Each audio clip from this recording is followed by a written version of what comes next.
नमस्कार तुमकां सगळ्यांक. हांव श्रेया कामत घाणेकर. म्हजो बिझनेसाचो नांव टॅरो सुत्रा बाय श्रेया घाणेकर.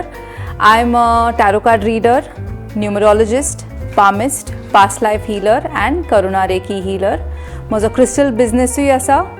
म्हजो main aim is to help people to live better lives, to provide practical solutions to the problems in their lives. तर हांव येता स्वयंपूर्ण युवा विथ प्रोफेसर मनोज कामत हांचे 25th एपिसोडाचेर. गोमंतक टीव्ही पळयत रावात.